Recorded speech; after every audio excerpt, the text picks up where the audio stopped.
Nailhan na sa Davao City Police ang mga responsable nga nanulis sa usa ka jewelry shop sulod sa mall sa Buhangin Davao City niadtong Abril 11 sa udto ning tuiga. 7 ang suspitsado. Tanan sila dili taga Davao City. Klase-klaseng alahas ang ilang nalimas. Sumala sa Davao City Police karong simanahan nila pasakahan og kasong robbery ang mga suspect.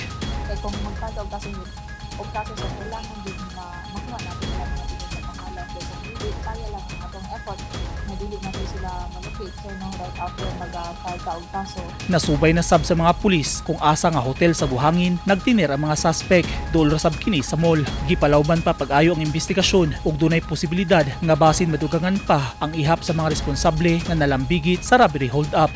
May possibility na naapay madugang ng mga suspects sir sa ato ang pito sa mga listahan. Kaya di sa mga CCTV nga atong nakuha sir, nasulod sa mall, gawa sa mall, ug sa katong ilang listahan.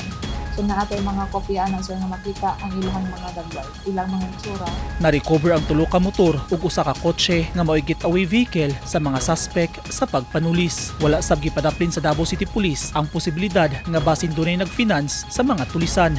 Wala na to giwala ang mga possibilities sir nung ano sila, sumipito na organized grupo ba sila, wala natin magiwala ang mga possibilities sir kay sa ilang ginaganon sa ilang style sa pag-rab sa sulod sa mall, wala natin giwala ang mga possibilities natin sila ng mga Nakig-alayo na sab sila sa ubang police regional offices aron matultulan ang gihimutangan sa mga suspect. Nanapay coordination sir sa other regional offices. Then nag-send ka og mga details po ato mga suspects. Nanganti ang Davao City Police nga mapanubag yun ang mga suspect. Hilabi na nga sulod pa yun mismo sa mall gihimo ang krimen. Nakatabang sa investigasyon sa kapulisan ang nakuha nga CCTV footage aron manawngan ang mga responsable.